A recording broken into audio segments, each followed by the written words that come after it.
Hello everyone. इस class में हम लोग एक नया चैप्टर शुरू करने जा रहे हैं जिसमें को हम system of particles and rotation motion कहेंगे। तो ये क्लास 11th की फिजिक्स का सबसे लंबा और शायद सबसे डिफिकल्ट चैप्टर है। तो पहला काम तो मैं क्या करने जा रहा हूँ कि मैंने इस चैप्टर को छोटे छोटे पार्ट में डिवाइड कर दिया है। तो आई थिंक कि सपोज जैसे हम लोग नॉर्मली 4 या 5 लेक्चर्स में अपना क्लास चैप्टर खत्म करते हैं, इस चैप्टर को खत्म करने में मुझे लगता है 7 के करीब या 8 भी हो सकता है, 7 या 8 टॉपिक लग जाएंगे। तो इस वो मैंने इसलिए किया ताकि छोटे छोटे टुकड़ों में आपको चीज समझ में आ सके। इसको समझने में थोड़ा टाइम लगेगा, लंबा भी चलेगा, तो उसे परेशान होने की जरूरत नहीं है। इस चैप्टर में बेसिकली हम लोग क्या करना चाह रहे हैं कि अभी तक हम लोग जब मोशन की बात कर रहे थे, लॉज ऑफ मोशन पढ़ रहे थे, वर्क पर एनर्जी पढ़ रहे थे, तो हम लोगों ने पॉइंट मास की बात की थी। अगर कोई मान लो बड़ी बॉडी की बात कर भी रहे थे तो हम उसको एक पॉइंट मास लेकर के उस तरीके से उसका मोशन डिस्क्राइब कर रहे थे। यहां पर हम लोग रिजिड बॉडीज के मोशन के बारे में पढ़ेंगे। जब बॉडी का साइज बड़ा हो जाता है तो वो रोटेशन वगैरह भी कर सकती है, वो सब चीजें पढ़ेंगे। तो इस चीज को पढ़ने से पहले जो सबसे पहला काम हम इस इंट्रोडक्शन में करेंगे वो कुछ इंपॉर्टेंट टर्म्स को जानने की कोशिश करेंगे। तो अगर आप एनसीईआरटी उठा करके पढ़ेंगे तो शुरू में उन्होंने काफी पेजेस में इन टर्म को एक्सप्लेन किया है। इसको इस वीडियो में भी अच्छे समझने की कोशिश कीजिए, उसको पढ़ करके भी अच्छे समझने की कोशिश करिए एनसीईआरटी से। बिकॉज इन वर्ड्स का, इन टर्म्स का अच्छे से समझ में आना इस चैप्टर के समझ में आने के लिए बहुत जरूरी है। तो सबसे पहला टर्म है वो रिजिड बॉडी है। तो रिजिड बॉडी से मेरा मतलब ये है एक ऐसी बॉडी जिसके कोई भी 2 पॉइंट, तो रिजिड बॉडी से मेरा मतलब है कोई ऐसी बॉडी जिसके किन्हीं 2 पॉइंट के बीच का जो सेपरेशन है वो हमेशा कांस्टेंट रहे। मतलब मैं उसको डिफॉर्म नहीं कर सकता हूं। तो जो नॉर्मल सेंस में रिजिड का मतलब है वही रिजिड बॉडी है, ऐसी बॉडी जो कि डिफॉर्म ना हो सके। तो रियल लाइफ में तो कोई भी बॉडी रिजिड बॉडी नहीं है। बहुत ज्यादा फोर्स लगा करके हम किसी भी चीज को डिफॉर्म कर सकते हैं, पर हम यहाँ पर एज्यूम करेंगे कि जिन बॉडीज की हम बात कर रहे हैं जब वो मोशन कर रही हैं तो वो आपस में डिफॉर्म ना हो रही हो। दूसरी बात है ट्रांसलेशन। तो ट्रांसलेशन का मतलब है, अगर बेसिक सेंस में बात करूं तो ट्रांसलेशन का मतलब है मोशन विदाउट रोटेशन। लेकिन इसको समझने की कोशिश करते हैं। सपोज करो मेरे पास एक ये बॉडी है, ये मूव करके कुछ ऐसे चली गई, फिर यहां से मूव करके ऐसे चली गई।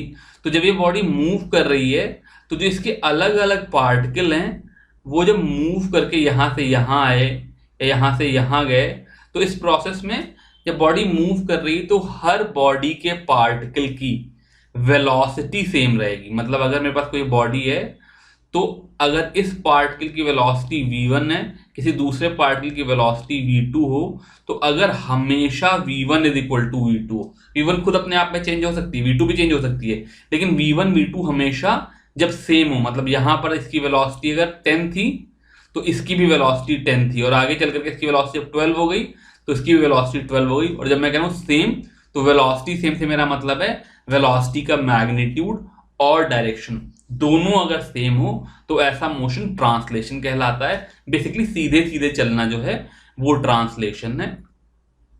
इसके ऑपोजिट रोटेशन तो क्या है, वैसे हम अच्छे से समझते हैं रोटेशन का मतलब क्या है, लेकिन यहां पर जब हम रोटेशन की बात करेंगे तो रोटेशन में पहली बात तो समझते हैं कि एक्सिस ऑफ रोटेशन क्या है। तो सपोज करो मेरे पास कोई बॉडी है, जैसे फॉर द एग्जांपल मैं पंखा ले लूं, सीलिंग फैन। तो जब पंखा मूव करता है तो वो रोटेट करता है। तो अगर मैं पंखे के किसी भी पॉइंट को देखूं, चाहे ये पॉइंट ले लूं चाहे ये पॉइंट ले लूं, तो जब ये मूव कर रहे हैं तो ये पॉइंट आपस में एक सर्कल बनाते हैं। इस सर्कल का जो सेंटर है वो कोई ऐसा पॉइंट होगा। अब मान लो मैं पंखे में किसी एक गिवन हाइट पे एक पॉइंट लूं तो उसका सेंटर उस हाइट पे होगा। मैं थोड़ा ऊपर एक दूसरा पॉइंट लूं तो उसका सेंटर थोड़ा और ऊपर होगा। तो इस तरीके के जो अलग अलग पॉइंट हैं उनको जोड़ करके जो मैं लाइन बनाऊंगा वो मेरी एक्सिस ऑफ रोटेशन कहलाती है। ये वो लाइन है जिसके अबाउट इस पंखे के या जो भी रिजिड बॉडी है इसके सारे पॉइंट्स रोटेट कर रहे हैं। जो सर्कल में चल रहे हैं उन सर्कल का सेंटर इसी लाइन पे लाई कर रहा है। अब जब मेरा रोटेशन मोशन हो रहा है तो इसमें 3 तरीके के केसेस हो सकते हैं। पहला कंसेप्ट है, जैसे मैंने पंखे वाला एग्जांपल लिया, जिसको मैं कहता हूं fixed axis rotation. Fixed axis rotation का मतलब ये है कि जो बॉडी है वो खाली रोटेट कर रही है एक जगह पर, जैसे पंखा घूम रहा होता है। ये केस हम लोग इस चैप्टर में बहुत अच्छे से पढ़ेंगे। दूसरा वर्ड है प्रिसिशन। प्रिसिशन का मतलब है, सपोज करो मेरे पास एक पेन है, ये सीधे ऐसे आपकी तरफ आए तो ये ट्रांसलेशन है। अगर सपोज करो ये पेन ऐसे घूम जाए अपनी जगह पर तो ये रोटेशन है। लेकिन ये अपनी जगह पे ऐसे तो घूम रही है, ये इसकी एक्सिस ऑफ रोटेशन है, ऐसे घूम रही है, लेकिन साथ ही साथ ये एक्सिस भी घूम रही है। मतलब मोशन इसका कैसा है, कुछ इस तरीके से रोटेशन इस एक्सिस का हो रहा है और एक्सिस खुद भी अपना घूम रही हो, इस तरह का मोशन प्रिसिशन कहलाता है। अगर आप एनसीईआरटी देखो तो उसमें उन्होंने 2 एग्जाम्पल दिए हैं प्रिसिशन का। एक तो मोशन ऑफ टॉप, एक लट्टू देखो तो लट्टू अपनी एक्सिस पे भी घूमता रहता है और जो लट्टू की एक्सिस है वो भी गोल गोल इस तरीके से घूमती रहती है, ये प्रिसिशन है। दूसरा एग्जाम्पल दिया उन्होंने, जैसे हम लोगों के पास टेबल फैन होता है ना, तो टेबल फैन का फैन जो है वो अपनी एक्सिस पे घूमता रहता है और सब तरफ हवा चले इसलिए वो स्विंग भी करता रहता है, तो उस टेबल फैन की एक्सिस भी घूमती रहती है। इस तरह का जो मोशन है प्रिसिशन कहलाता है। इस क्लास में हम लोग प्रिसिशन के बारे में नहीं पढ़ेंगे, क्योंकि जब 2 एक्सिस ऑफ रोटेशन हो जाती है, मतलब एक्सिस ऑफ रोटेशन खुद रोटेट कर रही हो, तो जो केस बनता है वो काफी कॉम्प्लेक्स हो जाता है और उसको समझने की हमारी औकात नहीं है इस लेवल पे, क्लास 12th के लेवल पे, क्लास 11th के लेवल पे। तो हम लोग 11th 12th पूरी पढ़ाई में कहीं पर भी प्रिसिशन के बारे में नहीं पढ़ेंगे, उसके हायर लेवल पे जाके पढ़ेंगे। अगला कंसेप्ट है रोटेशन एंड ट्रांसलेशन। ये जो मेरी पेन थी ये सीधे सीधे ऐसे मूव करे तो ट्रांसलेशन, अगर एक जगह पर रोटेट करे तो ये रोटेशन, लेकिन रोटेट भी करे और रोटेट करते करते इसकी एक्सिस मूव भी करे तो ये रोटेशन एंड ट्रांसलेशन। तो जैसे मैं अगर एग्जांपल के टर्म्स में बात करूं, जो पंखे का मूव करना है वो खाली रोटेशन है, लेकिन अगर मैं कार के टायर का मोशन देखूं तो रोटेशन एंड ट्रांसलेशन है। इसका मतलब जो मेरी बॉडी है वो अभी कुछ इस तरह से थी, थोड़ी देर के बाद ये बॉडी का थोड़ा आगे भी चली गई और घूम भी गई, थोड़ी देर के बाद थोड़ा और आगे चली गई और ज्यादा घूम गई, थोड़ी देर के बाद और आगे चली गई और उल्टा घूम गई, कुछ इस तरीके से। तो इसका मतलब क्या है, ये चीज इस तरीके से रोटेट भी कर रही है और साथ ही साथ आगे की तरफ मूव भी कर रही है, ट्रांसलेट भी कर रही है। ये भी चीज हम लोग लास्ट में आकर के थोड़ा सा इस चीज के बारे में पढ़ेंगे जब हम लोग रोलिंग वगैरह का केस पढ़ेंगे। तो ये जो एनसीईआरटी के शुरू का इंट्रोडक्शन वाला पार्ट है, मैंने उसकी एक ब्रीफ समरी दे दी। फिर आपसे स्ट्रेस दे करके बात कह रहा हूं कि समरी की तरह से देखो, जो एनसीईआरटी में चीजें लिखी हुई हैं उनको भी पढ़ लेना, उसके बाद हम लोग इसके आगे बढ़ेंगे। तो सबसे पहला कंसेप्ट मैं यहां पर लेकर के चलूंगा, वो सेंटर ऑफ मास का कंसेप्ट लेके चलूंगा। सेंटर ऑफ मास के कंसेप्ट को समझने के लिए हम लोगों ने एक एग्जाम्पल लिया।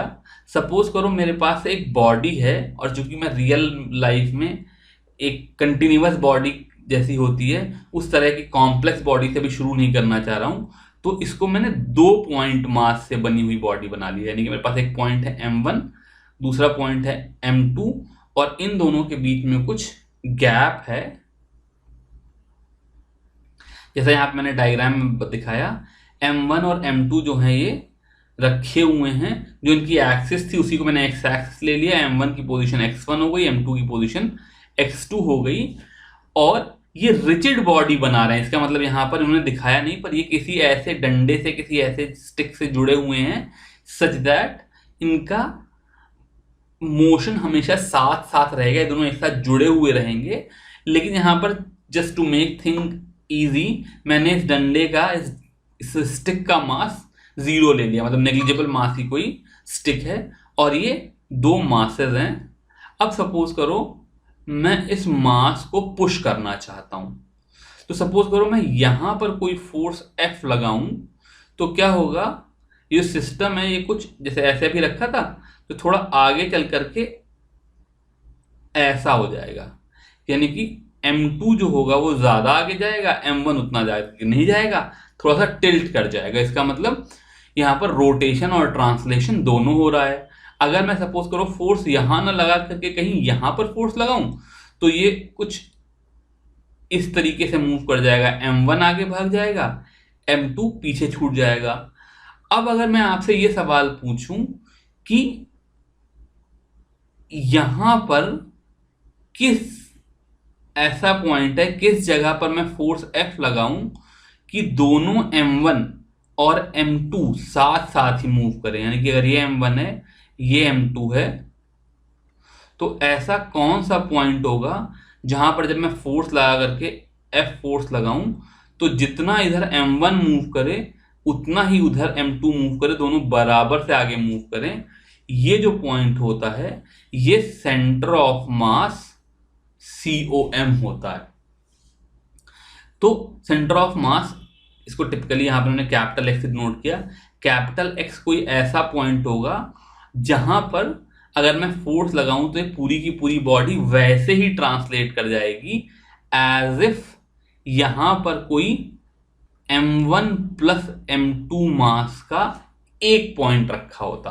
तो मैं सेंटर ऑफ मास को ऐसे भी डिफाइन कर सकता हूं कि सेंटर ऑफ मास वो पॉइंट है जहां पर अगर पूरी बॉडी को फोकस कर दिया जाए, सारा मास इकट्ठा करके उस जगह पर रख दिया जाए और फिर वहां पर फोर्स लगाएं तो उसका मोशन वैसे ही होगा जैसे पहले हो रहा था। ये दूसरे टर्म्स में कहें कि अगर वहां पे फोर्स लगाया जाए तो रोटेशन नहीं हुआ, खाली ट्रांसलेशन होता जाएगा। तो एनसीईआरटी में उन्होंने बताया कि इस तरह के केस के लिए सेंटर ऑफ मास एक्स की वैल्यू होगी, जो कि एक्चुअली कोई पॉइंट होगा एक्स एक्सिस पे, उसकी value m1x1 plus m2x2 upon m1 plus m2 हो जाएगी। तो एक तरह का ये वेटेड मीन हो गया जहां पे mass of the particle weight है और मुझे उनकी पोजीशंस का वेटेड एवरेज लेना है। ऑब्वियसली अगर मैं यहां पर देखूं तो अगर m1 is equal to m2 is equal to m हो जाए तो x की value x1 plus x2 by 2 हो जाएगी। यानी कि अगर दोनों बॉडी सेम मास की हो तो सेंटर ऑफ मास बिल्कुल सेंटर पे ही लाई करता है। अगर एक चीज भारी होगी तो सेंटर ऑफ मास उसकी तरफ चला जाएगा। मतलब एक जैसे मैं एग्जांपल लूं, मान लो m1 जो हो वो 1 किलोग्राम का हो और x1 की वैल्यू सपोज करो 1 सेंटीमीटर हो, m2 सपोज करो 10 किलोग्राम का हो, भारी हो, और x2 की वैल्यू 2 सेंटीमीटर हो। जब दोनों बराबर थे तब तो उनका सेंटर ऑफ मास 1.5 आना चाहिए था, पर इस केस में अगर मैं x को कैलकुलेट करूं तो उसकी वैल्यू हो जाएगी 1 इंटू 1 प्लस 2 इंटू 10 या 10 इंटू 2 अपॉन 11। तो ये 21/11 हो गया, जो कि काफी क्लोज टू 2 होगा। तो अगर मान लो दोनों बॉडी सेम मास की हैं तो centre of mass obviously centre पे रखा होगा। अगर दोनों में से एक बॉडी भारी है तो सेंटर ऑफ मास उसके पास चला जाएगा। इस तरीके से मैं फिजिकली सेंटर ऑफ मास की लोकेशन को समझ सकता हूं। अब जब जैसे मेरी यहां पर 2 बॉडी थी, अगर मान लो 2 की बजाय 3 बॉडी होती तो मैं एक काम क्या कर सकता हूं, सपोज करो ये मेरी m1 है, ये m2 है और ये कोई पॉइंट बॉडी m3 है। इनकी पोजीशन x1 है, x2 है, x3 है। तो m1 और m2 का जो सेंटर ऑफ मास है इसकी value m1x1 plus m2x2 upon m1 plus m2 आ गई।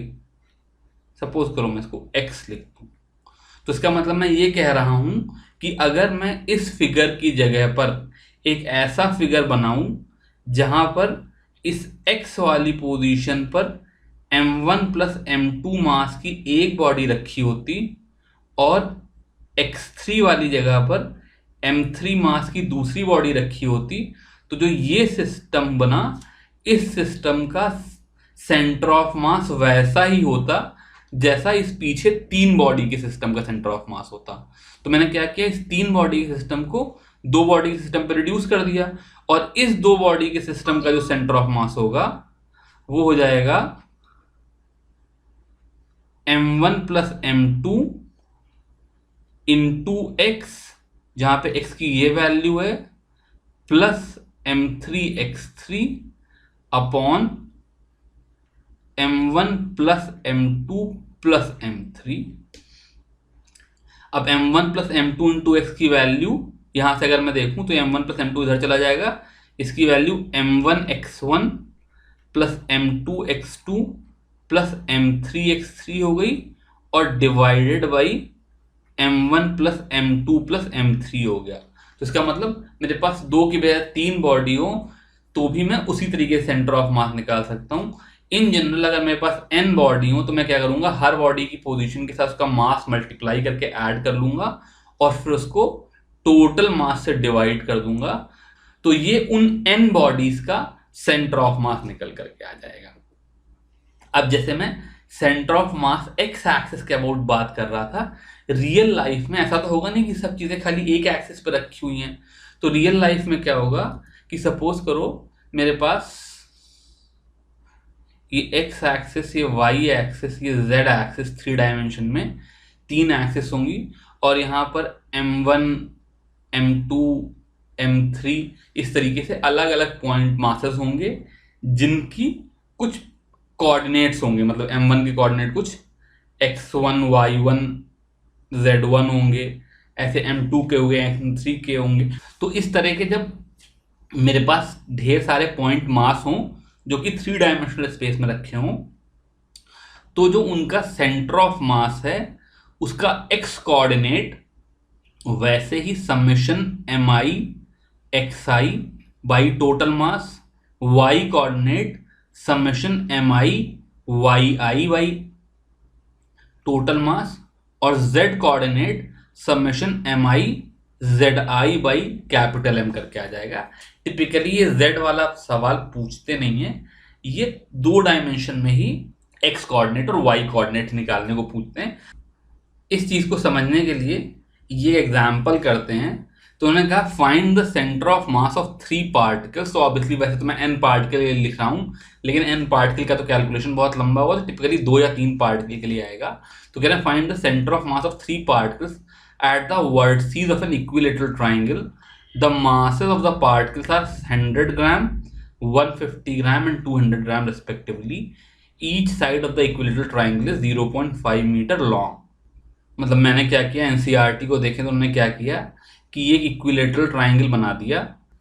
इस इक्विलेटरल ट्राइंगल में एक पॉइंट इन्होंने ओरिजिन पे ले लिया, दूसरा एक्स एक्सिस पे ले लिया, और तीसरा एक्स एक्सिस से दूर कोई ये पॉइंट ले लिया। ये साइड भी 50 सेंटीमीटर यानी कि 0.5 मीटर है, ये भी 0.5 मीटर है, और ये भी 0.5 मीटर है। यहां पर O वाले पॉइंट को उन्होंने 100 ग्राम ले लिया, A वाले पॉइंट को 150 ग्राम ले लिया, और B वाले पॉइंट को 200 ग्राम ले लिया। तो इनके मासेस आ गए। अब मुझे सेंटर ऑफ मास निकालने के लिए इनके x और y कोऑर्डिनेट चाहिए होंगे। तो O चूंकि ओरिजिन है तो इसका कोऑर्डिनेट तो 0,0 आ गए। A चूंकि x एक्सिस पे रखा है और ये दूरी 0.5 मीटर है, इसलिए इसके कोऑर्डिनेट 0.5,0 आ गए। B जो पॉइंट होगा ये OA के परपेंडिकुलर बाइसेक्टर पे होगा, ठीक है, क्योंकि इक्विलेटरल ट्राइंगल सिमेट्रिक होता है। तो इसलिए ये वाली जो दूरी हो गई ये 0.25 मीटर हो गई, इसलिए B का x कोऑर्डिनेट तो 0.25 हो गया, और जो B का y कोऑर्डिनेट है, ये अगर मैं इस ट्राइंगल में पाइथागोरस थ्योरम लगाऊं तो ये y कोऑर्डिनेट की वैल्यू हो जाएगी under root of 0.5 square minus 0.25 square. वहां से इसकी वैल्यू 0.25 अंडर रूट 3 आ जाएगी। तो मेरे पास 3 पॉइंट हैं, तीनों के x और y दोनों कोऑर्डिनेट आ गए। अब जो x सेंटर ऑफ मास आ जाएगा वो लिखा m1x1 plus m2x2 plus m3x3 upon m1 plus m2 plus m3, तीनों का मास डिनोमिनेटर में ऐड कर लेना है। तो m1 को सपोज करो मैं 100 ले लूं इंटू 0, तो 0 हो जाएगा, प्लस 150 इंटू 0.5 इसको मैं 2 ले रहा हूं, ये 1, ये 2, ये 3, और प्लस 200 इंटू 0.25, ये फिगर काफी करीब आ गया, I am so sorry for that, upon m1 plus m2 plus m3 करूंगा तो 100 प्लस 150 प्लस 200, ये ऐड होकर के 450 हो जाएगा। तो 100 इंटू 0 तो 0 हो गया, ये 150 इंटू 0.5 हो गया 75, और 200 इंटू 0.25, ये 25 इंटू 2 हो गया 50। तो इनको ऐड करेंगे तो ये हो गया 75 प्लस 50, 125 बाई 450, ऊपर नीचे अगर 25 से कैंसिल कर दें तो ये आ गया 5/18। तो x सेंटर ऑफ मास की वैल्यू आ गई 5/18। ऐसे ही y सेंटर ऑफ मास की वैल्यू निकालेंगे तो हो जाएगी m1y1 plus m2y2 plus m3y3 upon m1 plus m2 plus m3। तो ये नंबर हो गया m1y1 0 हो गया बिकॉज इसका y कोऑर्डिनेट 0 है, m2y2 भी 0 हो गया बिकॉज इसका भी y कोऑर्डिनेट 0 है। तो सिंपली 200 इंटू 0.25√3 अपॉन 450 हो गया। अब 200 इंटू 0.25 तो ये 50√3 बाई 450 हो गया, ये डिनोमिनेटर में 9 आ गया, या इसको 1/3√3 लिख सकते हैं। तो इस तरीके से अगर मेरे पास 2, 3 या उससे ज़्यादा पॉइंट हो और उनके कोऑर्डिनेट पता हो, उनके मास पता हो, तो उस तरीके से हर पॉइंट के मास के साथ उसके कोऑर्डिनेट को मल्टीप्लाई करके ऐड कर दें और टोटल मास से डिवाइड कर दें तो एक्स वाई, और अगर ज़रूरत पड़े तो ऐसे ही जेड भी सेंटर ऑफ मास का कंपोनेंट निकाल सकते हैं। अगला जो कंसेप्ट आया वो आया centre of mass of a continuous body. यहाँ पर तो क्या हो रहा था, मेरे पास m1 m2 m3 अलग अलग पॉइंट मासेस से इनकी पोजीशन पता थी।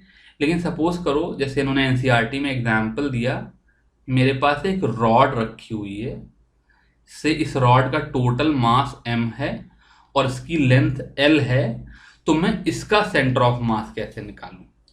तो यहां पर मुझे इंटीग्रेशन का यूज करना पड़ेगा। अभी तक हम लोग इंटीग्रेशन का यूज करते थे तो वहां पे क्या होता था कि सपोज करो मुझे कहीं एक्सेलरेशन दिया है और वेलोसिटी निकालनी है, तो मुझे पता होता था dv/dt is equal to acceleration है, तो इंटीग्रेट करके velocity is equal to integral a dt करके आ जाएगा। यहां पर मुझे ये प्रॉब्लम फॉर्मुलेट करनी पड़ेगी, यानी कि ये जो मैंने इंटीग्रल x dm/m लिख दिया है, ये क्या चीज है, ये शुरू में समझ में नहीं आता है। इस चीज को मैं समझा रहा हूं, बहुत ध्यान से समझना, क्योंकि इस तरह के इंटीग्रेशन हमको बार बार अलग अलग जगहों पे करने पड़ेंगे। तो जो बेसिक तरीका है ये प्रॉब्लम बनाने का, ये अपने आप में बहुत इंपॉर्टेंट है और इससे बहुत ढेर सारी प्रॉब्लम आगे चल करके हम सॉल्व करेंगे। तो जो मुझे कंसेप्ट पता था वो ये था कि centre of mass x is equal to summation mi(xi) by total mass. अब क्या हुआ, यहां पर मेरे पास एक रॉड आ गई जो कि कंटिन्यूअस मास है, यहाँ पे कोई डिस्क्रीट मास नहीं है, कोई पॉइंट ऑब्जेक्ट नहीं कि मैं m1 m2 m3 करके लिख लूं। तो लोगों ने क्या कहा, लोगों ने कहा कि सपोज करो मैं इस रॉड को के इस वाले एंड को ओरिजिन ले लूं और ये जो डायरेक्शन है इस डायरेक्शन को x एक्सिस ले लूं, तो ये L हो जाएगा। अब ये जो बॉडी है ये अलग अलग टुकड़ों से मिलकर के बनी है जो कि x इज इक्वल टू 0 से x is equal to L के बीच में लाई कर रहे हैं। तो एक बात मैं कह सकता हूँ कि सेंटर ऑफ मास कहीं 0 से L के बीच में लाई करेगा। अब मैंने क्या किया कि सपोज करो यहां से x दूरी पर कोई एक टुकड़ा है जिसकी लेंथ dx है और इसका मास dm है। तो अगर मैं इस dx को इनफाइनाइटली स्मॉल कर लूं तो ये जो छोटा सा टुकड़ा हुआ ये एक तरह से एक पॉइंट मास हो गया।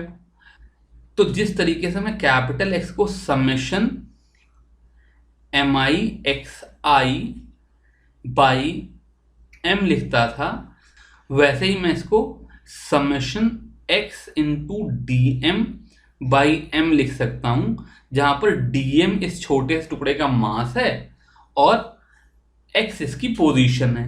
और ऑब्वियसली जब मैं अलग अलग ऐसे टुकड़े लूंगा तो हर टुकड़े के लिए पोजीशन अलग अलग हो जाएगी, तो जो ऐड होकर के चीज आएगी वो मेरा सेंटर ऑफ मास हो जाएगा। ऑब्वियसली चूंकि मैंने डीएम को इनफाइनाइटली स्मॉल लिया है, इसलिए जो मेरा ये सम है इसमें इनफाइनाइटली मेनी टर्म होंगे। अब ये जो इनफाइनाइट एडिशन है इसी को मैं इंटीग्रेशन से डिनोट करता हूँ। Integration is basically summation of infinite term.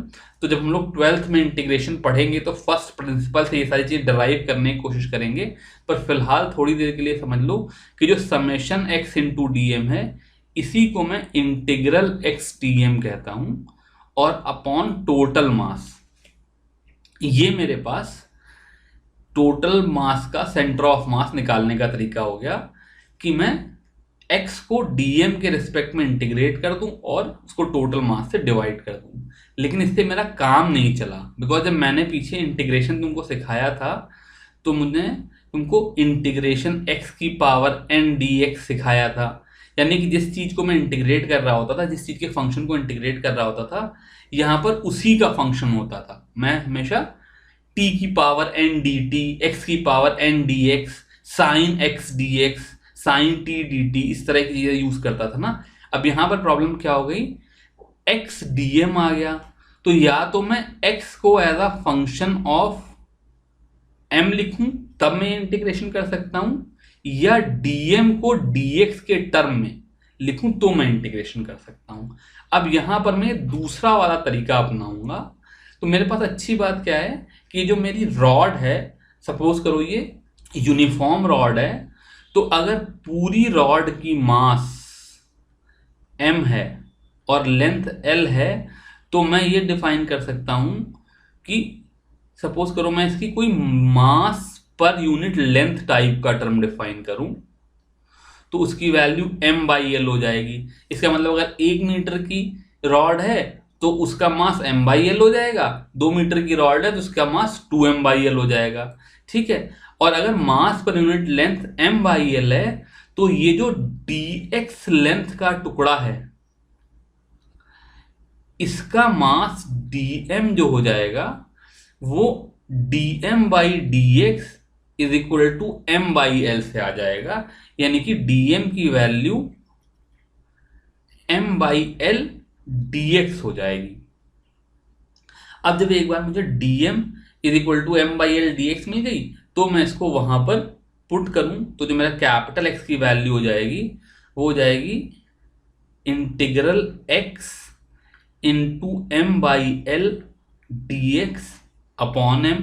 तो जैसा मुझे इंटीग्रेशन में पहले दिखाया गया था, m और l कांस्टेंट हैं तो ये m बाई एल बाहर आ जाएगा, डिनोमिनेटर का ये m आ जाएगा जो कि इस m को कैंसिल कर देगा, और इंटीग्रल x dx है। और ये x की वैल्यू कहां से कहां तक वेरी कर रही है, 0 से कैपिटल L तक वेरी कर रही है, because rod x is equal to 0 से x is equal to capital L तक है। अब मैं इंटीग्रेशन कर सकता हूं बिकॉज x dx का इंटीग्रेशन तो मुझे आता है। ये हो जाएगा m by L, sorry m cut गया है तो ये 1 by L into X square by 2, इसकी लिमिट 0 से l तक है। अब मैं वैल्यू पुट कर दूं तो ये L square by 2 by L यानी कि l बाई 2 हो जाएगा। यानी कि इसका जो सेंटर ऑफ मास है वो इसके मिड पॉइंट पे रखा है। अब ये जो centre of mass mid point पे रखा हुआ मिला, ये इसलिए मिला बिकॉज ये जो रॉड थी वो यूनिफॉर्म थी। सपोज करो किसी मुश्किल प्रॉब्लम में, जो कि मैं इस चैप्टर में यहाँ पे नहीं कराने जा रहा हूँ, जो रॉड का मास डिस्ट्रीब्यूशन है वो यूनिफॉर्म नहीं है, वो किसी तरह से वेरिएबल है, तो फिर ये जो सेंटर ऑफ मास है वो बिल्कुल मिड पॉइंट पे नहीं आएगा, वो किसी तरफ आगे या पीछे लाई करेगा। पर फिलहाल हम लोग यहाँ पर ये नहीं करा रहे हैं। पर यहाँ पर मुझे इस l/2 आंसर से एक और बात समझ में आई कि मैं सिमेट्री आर्गुमेंट लगा सकता हूँ। यानी कि सपोज करो मेरे पास ये रॉड थी, तो मैंने कहा कि यार अगर तुमने इधर एक छोटा टुकड़ा dm लिया तो उसके लिए मैं यहाँ पर एक दूसरा टुकड़ा dm ले लूंगा, और इन दोनों टुकड़ों के लिए अगर सेम मास के हैं तो सेंटर ऑफ मास होगा वो L/2 पे लाई करेगा। फिर अगर मैं यहाँ पर एक टुकड़ा लूँ तो करस्पॉन्डिंग इधर एक दूसरा टुकड़ा आएगा जिसका सेंटर ऑफ मास L/2 पे होगा। तो इसका मतलब अगर मेरी रॉड जो है वो यूनिफॉर्म रॉड है, यानी कि जितने मास के टुकड़े उधर हैं उतने ही मास के इधर भी होंगे, तो जो मेरा सेंटर ऑफ मास आएगा वो बाई सिमेट्री दोनों के मिड पॉइंट पे आएगा। कोई रीजन नहीं है वो लेफ्ट या राइट में हो जाए। इस तरीके से भी मैं सेंटर ऑफ मास निकाल सकता हूं। इस कंसेप्ट को यूज करके मैं एक और एग्जांपल करूंगा। ये पूछ रहे हैं find the centre of mass of a triangular lamina. Lamina मतलब एक शीट है। मेरे पास ये ट्राइंगुलर शीट है, तो मुझे इस ट्राइंगुलर शीट का सेंटर ऑफ मास निकालना है। तो अगर देखो, तो अगर मेरे पास कोई ट्राइंगल हो तो मैं इस ट्राइंगल को पतली पतली रॉड्स में काट सकता हूं। ठीक है ना, मतलब मैं इस ट्राइंगल को देखूं तो अगर मैं बेस के पैरेलल अलग अलग लाइन बनाऊं तो जो ये पतली पतली रॉड हैं, इन पतली रॉड्स का सेंटर ऑफ मास तो इन रॉड के सेंटर पे लाई करेगा। ठीक है, तो इसका मतलब जो मेरे पास पतली पतली रॉड थी उनको मैं एक पॉइंट मास बनाऊं तो वो जो पॉइंट मास होगा वो यहां पर रखा होगा, फिर यहां पर रखा होगा, यहां पर रखा होगा। इस तरीके से, चूंकि ये पॉइंट मास इस लाइन पर, ये कौन सी लाइन है, मीडियन, सेंटर को ज्वाइन करने वाली लाइन क्या होगी, मीडियन होगी। तो चूंकि इन सारी रॉड्स के सेंटर ऑफ मास मीडियन पे लाई कर रहे हैं, इसलिए जो पूरी ट्राइंगुलर लैमिना है उसका सेंटर ऑफ मास भी मीडियन पे लाई करेगा। तो मैं सिमेट्री आर्गुमेंट से, चूंकि मीडियन के दोनों तरफ इक्वल मास डिस्ट्रीब्यूटेड है, इसलिए मैं सिमेट्री आर्गुमेंट से ये कह सकता हूं कि जो ये ट्राइंगल है इसका सेंटर ऑफ मास इसके मीडियन पे लाई करेगा। अब जैसे सेंटर ऑफ मास इस मीडियन पे लाई कर रहा है, वैसे ही सेंटर ऑफ मास को इस मीडियन पे भी लाई करना चाहिए और इस मीडियन पे भी लाई करना चाहिए। इसका मतलब सेंटर ऑफ मास को तीनों मीडियन के पॉइंट ऑफ इंटरसेक्शन पे लाई करना चाहिए, जो कि इसका सेंट्रॉइड है। तो मैं कह सकता हूं कि centre of mass of the triangular lamina is at centroid of the triangle. तो इस तरीके से हम लोग सिमेट्री आर्गुमेंट से ही बगैर इंटीग्रेशन की कुछ प्रॉब्लम्स में सेंटर ऑफ मास निकाल सकते हैं। ये आंसर तभी वैलिड है अगर जो मेरी ट्रायंगुलर लैमिना है ये यूनिफॉर्म हो, उसकी थिकनेस सब जगह एक बराबर हो। अगर कुछ नॉन यूनिफॉर्मिटी होगी तो ऑब्वियसली फिर सेंटर ऑफ मास इधर उधर भाग सकता है। अभी अगला एग्जांपल करा रहे हैं, ये कह रहे हैं find the centre of mass of a uniform L shaped lamina with dimension as shown in the figure. तो इन्होंने दिखाया कि भाई किताब में देखोगे तो एक एल शेप की ये शीट है जिसका ये साइड 4 है, ये साइड 4 है, ये 2 है, फिर ये 2 है, फिर ये 2 है, ये 2 है, और इसका टोटल मास 3 किलोग्राम है। तो अब ये तो बड़ी आड़ी तिरछी सी चीज है, इसमें मैं सिमेट्री आर्गुमेंट लगा नहीं सकता। एट मैक्स खाली ये कह सकता हूं कि भाई अगर मैं इन दोनों पॉइंट को जोड़ूं तो सेंटर ऑफ मास इस लाइन पे कहीं लाई करेगा, बिकॉज इस लाइन के अबाउट तो सिमेट्रिक है, लेकिन इस लाइन पे कहाँ लाई करेगा ये बता पाना बहुत मुश्किल है। तो मुझे कोई दूसरा तरीका अपनाना पड़ेगा, और वो दूसरा तरीका क्या है ये मैं तुमको यहाँ पे सिखाना चाह रहा हूं। तो हालांकि ये जो एल शेप्ड लेमिना है ये अपने आप में यूनिफॉर्म या सिमेट्रिक नहीं है, लेकिन अगर मैं एक चालाकी करूं, यानी कि मैं इस 2 सेंटीमीटर और इस 2 मीटर की लाइन को जोड़ दूं, जो एल शेप्ड लेमिना हुई ये 3 स्क्वायर से मिलकर के बन गई। ठीक है ना, मेरे पास 2x2 के 3 स्क्वायर हैं, और स्क्वायर के लिए मैं सिमेट्री आर्गुमेंट लगा सकता हूं। सपोज करो मेरे पास कोई स्क्वायर हो, तो बिकॉज ऑफ सिमेट्री ये जो बीच की लाइन है और ये जो बीच की लाइन है सेंटर ऑफ मास इसी पे लाई करेगा। इसका मतलब जो सेंटर ऑफ मास है तो उसके point of intersection of diagonal पे लाई करेगा। तो इसका मतलब ये है कि मैं इस पूरी बॉडी का सेंटर ऑफ मास तो नहीं बता सकता, लेकिन मैं ये बता सकता हूं कि जो ऊपर वाला स्क्वायर है इसका सेंटर ऑफ मास यहां है, इस स्क्वायर का सेंटर ऑफ मास यहां है, और इस स्क्वायर का सेंटर ऑफ मास यहां है। अब अच्छी बात क्या हुई कि जब मुझे इन तीनों बॉडीज के अलग अलग सेंटर ऑफ मास पता चल गए, तो मैं उस पूरी बड़ी बॉडी को एक पॉइंट मास की तरह से वहां पे मान सकता हूं। तो अगर पूरी जो लेमिना है उसका मास 3 किलोग्राम है, तो ये मैं मान सकता हूं कि ये जो पूरी बॉडी है अगर यूनिफॉर्म है तो ये 1 किलोग्राम की होगी, ये 1 किलोग्राम की होगी और ये भी 1 किलोग्राम की होगी। तो मैं ये मान सकता हूं कि यहाँ पर एक 1 किलोग्राम का मास रखा है, यहाँ पर एक 1 किलोग्राम का मास रखा है और यहाँ पर 1 किलोग्राम का मास रखा है। अब मुझे मासेस जो कि कंटिन्यूअस थे, जो शीट का कंटिन्यूअस मास था, मैंने उस प्रॉब्लम को 3 स्क्वायर में तोड़ करके उसको 3 पॉइंट मास के इक्विवेलेंट कर लिया। मतलब इन 3 पॉइंट मास का भी सेंटर ऑफ मास वहीं लाई करेगा जहां पर उन 3 स्क्वायर्स का सेंटर ऑफ मास लाई करता। अब मुझे किसी तरीके से इन 3 पॉइंट मास का सेंटर ऑफ मास बताना है, तो उसके लिए पहले मुझे इन तीनों के कोऑर्डिनेट चाहिए होंगे, और कोऑर्डिनेट डिफाइन करने के लिए मुझे कुछ एक्सिस डिफाइन करनी पड़ेंगी। तो सपोज करो मैं इस लाइन को एक्स एक्सिस ले लूं, इस लाइन को वाई एक्सिस ले लूं, तो मैं इसको अलग बना ले रहा हूं ताकि चीजें साफ साफ दिखाई दें। तो जो मेरे 3 पॉइंट हैं, एक तो ये वाला पॉइंट हुआ जिसका x कोऑर्डिनेट 1 और y कोऑर्डिनेट 3 हो जाएगा। दूसरा ये वाला पॉइंट हुआ जिसका x कोऑर्डिनेट भी 1, 2 का आधा, और y कोऑर्डिनेट भी 1 हो जाएगा, तो ये 1,1 हो जाएगा। और तीसरा पॉइंट यहां कहीं लाई कर रहा है जिसके कोऑर्डिनेट 3,1 हो जाएंगे। और तीनों का मास जो है m1 is equal to 1 kg, m2 is equal to 1 kg और m3 is equal to 1 kg है। ये एक्स एक्सिस है, वाई एक्सिस। अब मेरा सेंटर ऑफ मास बड़े आराम से निकल जाएगा। X centre of mass is equal to summation M I X I by total mass, यानी कि 1 into 1 plus 1 into 1 plus 1 into 3। पहले के लिए 1, दूसरे के लिए 1, तीसरे के लिए 3 अपॉन टोटल मास 3।